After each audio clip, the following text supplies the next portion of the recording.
नमस्कार, spread piece channel में आपका स्वागत है। आज सुनिए इस्मत चुगताई की लिखी कहानी जनाजे। मेरा सर घूम रहा था। जी चाहता था कि काश हिटलर आ जाए और अपने आतिशियों लोगों से इस नामुराद जमीन का कलेजा फाड़ दे, जिसमें नापाक इंसान की हस्ती भस्म हो जाएगी। सारी दुनिया जैसे मुझे ही छेड़ने पर तुल गई है। मैं जो पौधा लगा दूं, मजाल है कि उसे मुर्गियों के बेदर्द पंजे कुरेदने से छोड़ दें। मैं जो फूल चुनूं, भला क्यों ना वो मरी सहेलियों को भाए, और वो क्यों ना उसे अपने जूड़े की जीनत बना लें। गर्ज मेरे हर कौलो फेल से दुनिया को बैर हो गया है, और मेरी दुनिया भी कितनी है। यही चंद भूले भटके लोग, 2-4 सेकंड हैंड आशिक मिजाज और कुछ फूहड़, लड़ाका और फैशन पर मरने वाली सहेलियां। ये भी कोई दुनिया है? बिल्कुल थकी हुई दुनिया, मेरे तखय्युलात से कितनी नीची और दूर। और अब तो इस दुनिया में और भी धूल उड़ने लगी। मालूम होता है कब्ल अज वक्त पैदा हो गई हूं। ताल्लुक जिसे दुनिया दीवाना कहती है, वो भी अपने वक्त से पहले आया तो हवास बाख्ता हो गया। फिर मैं क्या चीज हूं। लेकिन एक जमाना होगा जब दुनिया मेरी ही हम ख्याल हो जाएगी। लोग मेरी सुनेंगे। और किश्वर के वाकया ने तो मुझे बिल्कुल नियम मुर्दा कर दिया।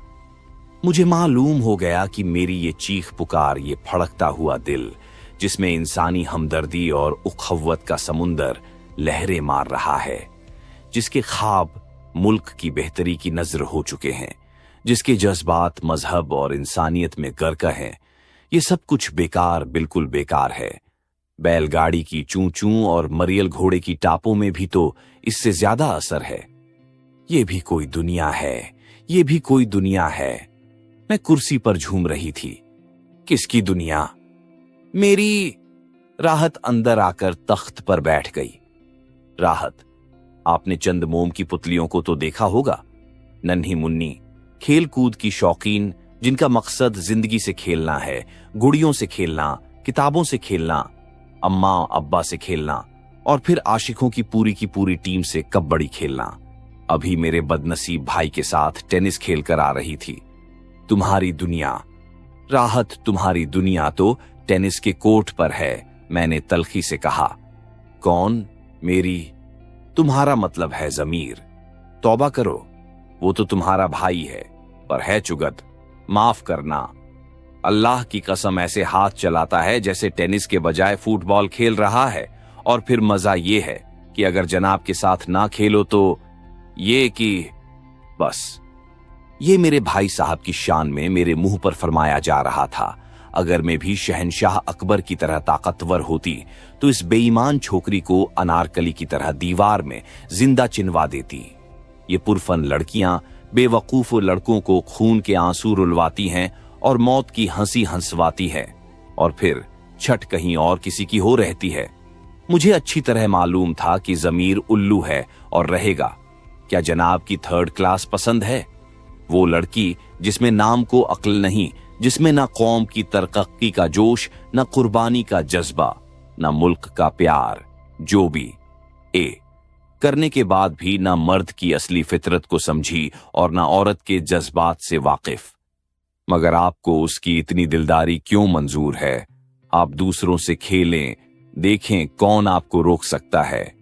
भाई वाह, रोकेगा कौन? पर अच्छा नहीं लगता।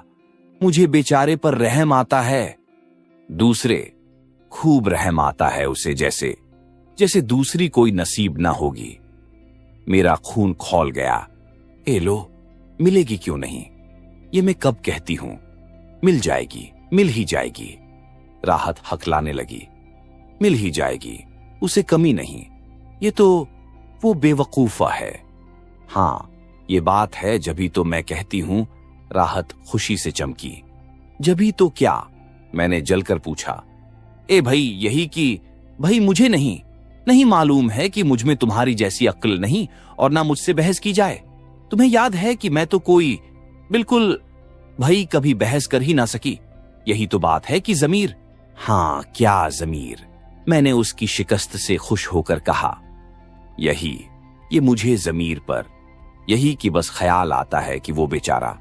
ओहो, तुम कितने एफखिर से उसे बेचारा कहती हो। मेरा मुंह कड़वा हो गया। आज तो तुम बेतरह बिगड़ रही हो। क्या हुआ? क्या सईद ने डांटा? अभी से ईंटता है।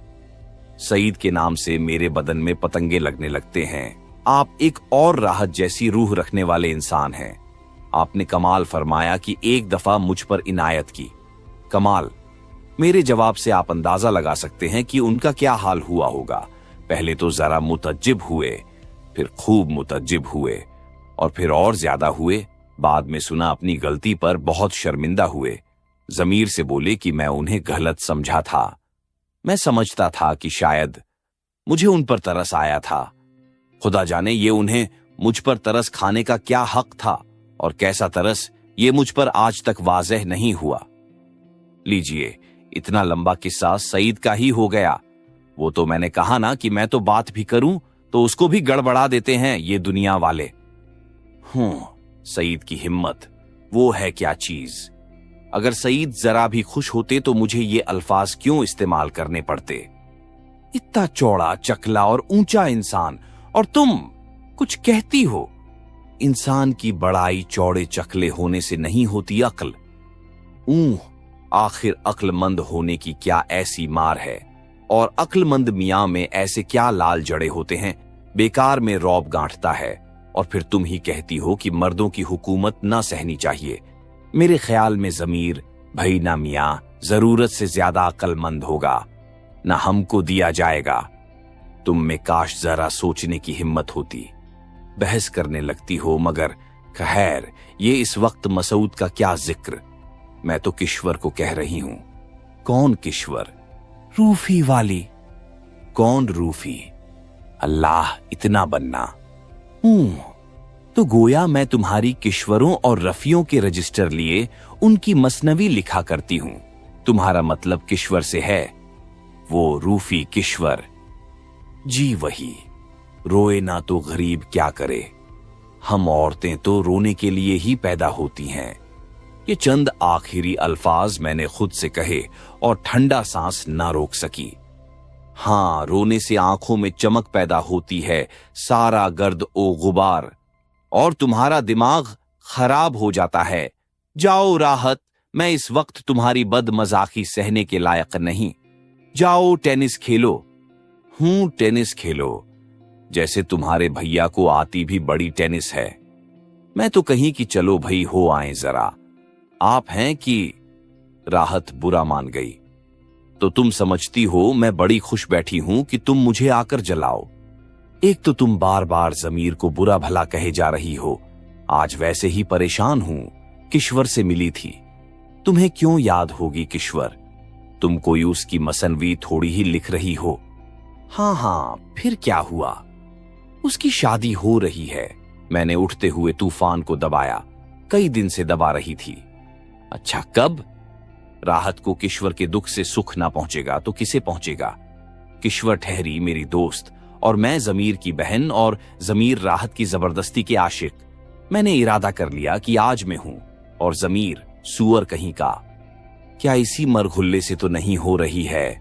राहत डर गई। ये मरगिल्ला रूफी को कहा जा रहा था। और क्यों? वो इसलिए कि राहत उसके अशार से नफरत करती थी। क्यों? क्योंकि बस थी, फरमाती थीं। बहुत बेढंगे शेर कहता है। अब शेरों में न जाने ढीले और तंग शेर कैसे होते हैं। तुम उसे मरगिल्ला कहती हो, लेकिन किश्वर के दिल से पूछो। किश्वर तो सदा की सड़न है। बस राहत ज्यादा मत बनो, तुमसे ज्यादा। हे माफ करो। बाज आई मैं तुम्हारी किश्वर के किस्से से, खत्म भी करो। राहत मुंह बनाकर टांगें सुकेड़ कर लेट गई। तुम्हें मालूम है कि वो मर जाएगी, मगर रूफी के सिवा किसी से शादी ना करेगी, और अम्माओं कहती हैं कि मैं तो शौकत से करूंगी। हे बुढ़िया, शादी कर रही है। राहत चौंक कर उठी। तुम्हें खुदा की कसम। ओहो, जैसे कुछ इतराने में भी मजा है। किश्वर की शादी का जिक्र है और बनने लगी। अरे, मैं समझी। खैर, फिर? अरे, कहती है कि जहर खा लूंगी। मगर रूफी के सिवा बावजूद जब्त के मेरा गला घुट गया। अरे मगर कौन सा जहर खाएगी? मेरे ख्याल में साइनाइड ठीक रहेगा। राहत का कलेजा और लोहे का दिल उसी को कहते हैं। साथ खेले, साथ बढ़े, साथ स्कूल गए और फिर कॉलेज, मगर इस बेहिस गोश्त के लोथड़े को, उफ़्फ़ो, मेरा खून फिर खौल गया। चुप रहो बेरहम, काश बजाय इंसान के खुदा तुम्हें एक चट्टान बनाता जिस पर मुझे कोई पुरमनी लफ्ज ही ना मिला। तुम्हारी बेरुखी दूसरों को दुख ना पहुंचाती। जरा सोचो बेकसूर किश्वर ने तुम्हारे साथ क्या बदी की है। उसने तुम्हें क्या दुख पहुंचाया, वो जो एक मासूम चिड़िया से भी मासूम है, वो जिसने सर झुकाकर दुनिया के दुख सह लिए और सह रही है, वो जिसे उसकी जालिम मां दौलत और शोहरत की भेंट चढ़ा रही है, जो सर लटकाए राजीब रजा कुर्बान गाह की तरफ जा रही है। मेरी जबान के साथ साथ उम्दा उम्दा जुमले तेजी से जा रहे थे। जिसने कसाई के सामने गर्दन डाल दी है और खामोश उसकी छुरी की धार को देखकर अपना ही खून जला रही है। तुम भी उसे दो बातें कह लो, मगर दूर हो जाओ मेरी आंखों से। जाओ राहत। ए है तौबा, माशा अल्लाह, तुम बड़ी बदमिजाज हो। राहत डर कर सिकुड़ गई। ऐसा मैंने क्या कह दिया? तुमने क्या कहा? और ऊपर से ये भी पूछने की हिम्मत है। तुम उसकी मौत पर हंस रही हो, उसका खून हो रहा है, तुम हंस रही हो। वो मुर्गे बिस्मिल हो रही है और तुम हंस रही हो। उसकी लाश, हां उसकी लाश पर तुम दांत निकाल रही हो। मुझे कुछ नजर ना आता था सिवाय एक मासूम के जनाजे के। ओह, मुझे डर लग रहा है। अल्लाह का वास्ता चुप हो जाओ। अच्छा जरा बिजली जला दो, मुझे डर लग रहा है। राहत पीली पड़ गई। तुम समझती हो कि तुम्हारे ऊपर उसका कुछ असर ना होगा। तुम हंसती ही रहोगी उसकी मौत पर। मगर याद रखो राहत, किश्वर तुम्हें नहीं छोड़ेगी, वो मर जाएगी। मगर क्या वो तुमसे सवाल ना कर सकेगी? उसकी रूह। हाय बिजली जलाऊं मैं, अच्छी बहन, मेरा दम निकल जाएगा। राहत बुजदिलों की तरह चिल्लाई और जल्दी से अपने पैर तख्त के ऊपर रख लिए। गोया तहत के नीचे से किश्वर की रूह अभी से उसके पैर खींच रही है। तुम उसको बचाओगी, तुम उसकी मदद करोगी। मैंने एक मेस्मरिज्म का तमाशा करने वाले की तरह कहा। हां मगर बिजली, राहत कांप रही थी। हां, अब तुम उसकी मां को मजबूर करोगी कि वो उसके कत्ल से बाज आए। मगर वो तो बहन, उनकी मां से डर लगता है मुझे। मेरी आवाज की नरमी से इसकी गई हुई हिम्मत वापस आ गई। मैं और तुम उसकी मां को मजबूर करेंगे कि वो किश्वर को जिंदा दफन ना करे। हां तुम करना। रेहाना, तुम बहुत बहादुर हो। तुम वाकई बहुत जबरदस्त हस्ती हो। तुम इंसानियत का बेहतरीन मुजस्सिमा हो। रेहाना, अगर हमारी कौम में ऐसी ही चंद लड़कियां पैदा हो जाएं तो हम गुलाम क्यों रहें? और अब तुम बिजली जला दो। मैं जमीन पर नहीं उतरूंगी। मेरा जूता भी तो ना जाने किधर है। वो कांपती हुई आवाज में एक भटके हुए रास्ते से वापस लौट रही थी। हम उससे लड़ेंगे और ये कुर्बानी ना होने देंगे। मैंने अपने आप को एक तैयारे पर से बम गिराते महसूस किया, जिनके शोले शौकत और किश्वर की मां को निगल रहे थे। मगर वो किश्वर खुद जो अपनी मां से लड़े ना, ऐसी नन्ही है क्या? वो खुद लड़े। मुझे फिर जोश आया। वो पढ़ी लिखी है तो क्या है? राहत वो मशरिकी औरत है। वो बेशर्मी नहीं लाद सकती। वो कह चुकी है कि चाहे कुछ हो जाए वो जबान हिलाए बगैर जान दे देगी। तुम जानती हो वो सदा की कमजोर दिल है। तो बहन, मैं कौन सी पहलवान हूं? राहत और कोने में दुबक गई। तुम हो या ना हो, मगर मैं करूंगी, मैं खुद करूंगी। राहत, अब तक मैं तुम्हें बेरहम ही समझती थी। अब मालूम हुआ कि तुम बुजदिल भी हो। चूहे से डर जाने वाली लड़कियां, यही तो हमारी कौम की गुलामी की जिम्मेदार है। ओहो, कोई भी नहीं, शिकस्त खूरदा आवाज में कहा गया। सच बताओ किश्वर, वो मेरा मतलब है राहत, कभी तुम्हारे दिल में अपनी जिन्स की बर्तरी का ख्याल भी आता है? कभी ये भी सोचती हो कि हम कब तक जालिम मर्दों की हुकूमत सहेंगे? कब तक वो हमें अपनी लौंडियाओं बनाए चार दीवारी में कैद रखेंगे? कब तक यूं ही हम दबे मार खाते रहेंगे? बताओ, बोलो। मुझ पर फिर जोश सवार हो रहा था। सोचा क्यों नहीं, सोचती ही हूं। क्या सोचती हो? जरा बताओ, क्या सोचती हो? यही कि भाई, यही सोचा करती हूं कि अब असल बात तो ये है कि मैं तो कुछ भी नहीं सोचती, और भला सोचूं भी क्या?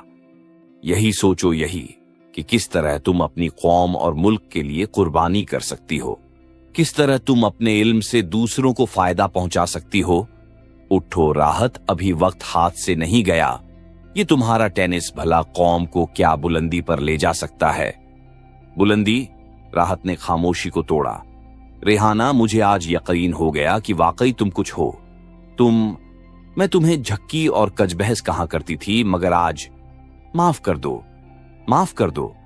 तुम कहो, मैं तुम्हारा कहना मानूंगी। बताओ, मैं कल ही अपना रैकेट तोड़ दूंगी। क्यों तोड़ दूं? और मैं जमीर, उसे भी। मैं अब टेनिस ही नहीं खेलूंगी, मैं उससे शादी नहीं करूंगी। मैं उससे कह दूंगी कि अब तुम इस ख्याल को छोड़ो और अब तुम्हें अब अंगूठी के डिजाइन तलाश करने की जरूरत नहीं। राहत के लहजे में रिख्कत और पशेमानी भरी थी। मुझे तुमसे यही उम्मीद थी। मैं कल किश्वर के पास जाऊंगी और उसे यकीनन इस शिखरे के पंजे से निजात दिलाऊंगी। तुम चलोगी? क्यों चलोगी ना? राहत कुछ नीम मुर्दा और परेशान सी चली गई। बरामदे में मैंने उसे जमीर के शाने पर सर रखे सिसकियां भरते देखा। न जाने वो क्या बड़बड़ा रहे थे। इसका दिमाग खराब हो गया है, वो न जाने किसे कह रही थी। रात मेरे लिए लंबी और अंधेरी थी, मगर वो मुझे एक रोशन सितारा नजर आ रहा था। ये मेरी कुव्वते फैसला थी जो मेरी हिम्मत बढ़ा रही थी। मैं किश्वर को बचाऊंगी। मैं एक मासूम चिड़िया को शिखरे के खौफनाक पंजों में से निकाल लाऊंगी।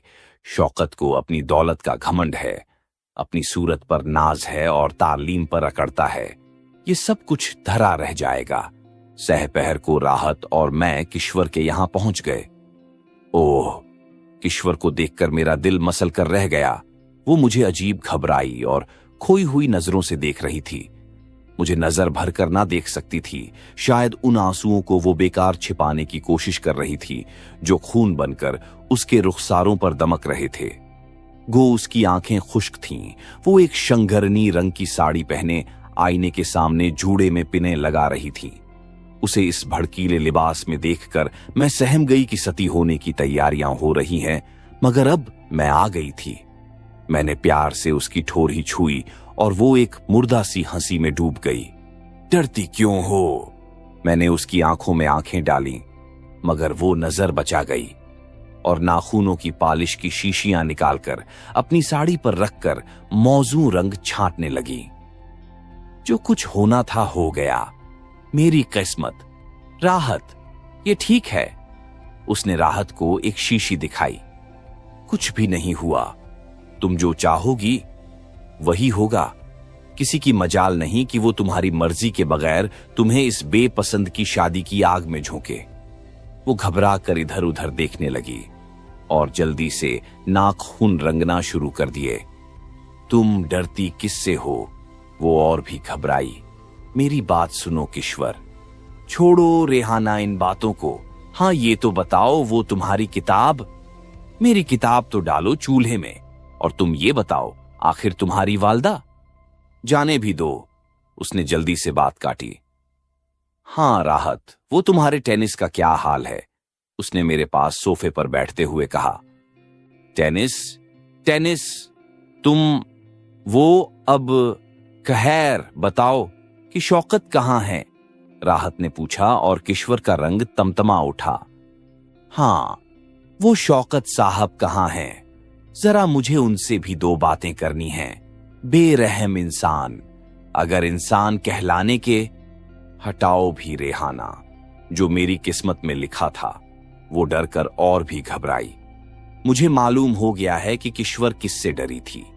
घबरा घबरा कर वो बराबर वाले कमरे की तरफ ऐसे देखती थी गोया अब कोई शेर इसमें से निकलकर उसे फाड़ खाएगा। शौकत, मेरा जी चाहा उसे। ना जाने दूं, ना जाने क्या करूं। ये मासूम लड़की के दिल में उसने ना जाने क्या दहशत बिठा दी थी कि वो उसके जिक्र ही से घबरा जाती थी। मेरा इरादा और भी मुस्तकिल हो गया। फौलाद की सी सख्ती आ गई। मैं ना सिर्फ किश्वर ही को बचाऊंगी, बल्कि मेरा हाथ दूर दूर पहुंचकर हजारों बेकस लड़कियों को पनाह के अहाते में ले लेगा। राहत की तरह सारी की सारी लड़कियां कौम की दासियां बन जाएंगी और फिर हिंदुस्तान आजाद हो जाएगा। आजाद। किश्वर, छबजने में सिर्फ 5 मिनट हैं। करीब के कमरे से एक भारी सी मर्दाना आवाज आई और किश्वर सर से पैर तक लरच गई। वो झपट कर सिंघार मेज के करीब गई। मैं समझ गई। इससे पहले कि वो दराज खोले और सिमे कातिल उसके होंठों से गुजरे में पहुंच गई और उसे अपनी तरफ खींच लिया। उसकी साड़ी का पल्लू गिर गया और वो बेतरह घबरा गई। किश्वर, इतनी बुज़दिली, जानती हो खुदकुशी? मैं तो बटवा निकाल रही हूं। बैठो रेहाना, मैं तुम्हें एक बात बताना चाहती। वो कुछ छुपा रही थी मुझसे, बहुत कुछ। किश्वर तैयार हो चुकी। वो करीह और भर्राई हुई आवाज फिर गूंजी और किश्वर और भी परेशान हो गई। मैं जानती थी उस वक्त उसकी क्या हालत होगी। जिस तरह सूली पर चढ़ाने से पहले खौफनाक घड़ियाल भयानक आवाज में गुनगुनाता है, इसी तरह ये आवाज फिर आई। और लीला, राम के यहां भी तो जाना है। और फिर एक सीटी शुरू हो गई। जरा ठहरो रेहाना, मैं अभी आई। मैंने उसे रोकना चाहा, लेकिन राहत ने मेरा हाथ रोक दिया। रेहाना, क्या है, तुम बिल्कुल ही बच्ची हो। सुनो, तुम्हें नहीं मालूम कि... मैंने अब उसकी बात एक नहीं सुनी। पास के कमरे से वही गुड़गुड़ाती आवाज खक्खा लगा रही थी। दबे हुए गहरे कह कहे और किश्वर गोया सिसकियां ले रही थी। बारीक और दबी हुई आहें। ला हौल वला कुव्वा, वो मोटी आवाज से बोली। सुनो तो, सुनो तो। किश्वर की परेशान आवाज आई। वो उस मरदूद की इल्तिजाए कर रही थी। फिर ऐसा मालूम हुआ जैसे कोई किसी को पकड़कर घसीट रहा हो और वो खुशामद करे जांकनी में, पनाह मांगे। और फिर और भी घुटी घुटी आवाज आने लगी, गोया कोई जबरदस्त दरिंदा किश्वर को भनभोड़ रहा हो।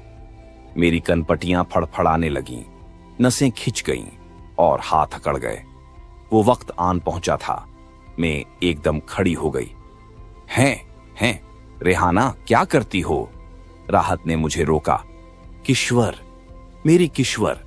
मैं बेसाख्ता चीख पड़ी और दूसरे लम्हे दरवाजे का पर्दा अलग हो गया और थोड़ी देर के लिए मेरी सारी ताकतें सल्ब हो गईं।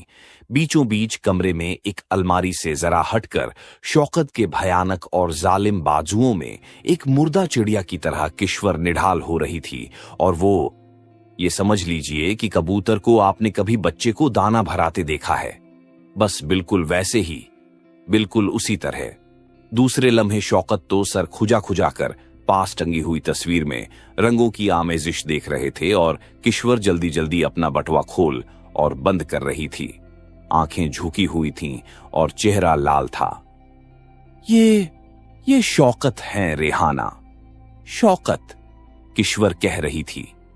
जब मैं बरामदे में सर लटकाए लड़खड़ाए कदमों से वापस हो रही थी तो मैंने जमीर को एक लंबा सा पार्सल लिए देखा और उसमें से उसके लिए नया रैकेट निकाल रहा था। वो खुद अपनी उंगली पर अंगूठी की चमक देखने में गर्क थी। वो हंसे, मगर मेरे कान मेरे जिस्म से दूर कहीं मौत का सा नगमा सुन रहे थे और मेरी आंखें फिजा में हजारों जनाजों के जुलूस गुजरे देख रही थीं। आप सुन रहे थे इस्मत चुगताई की लिखी कहानी जनाजे।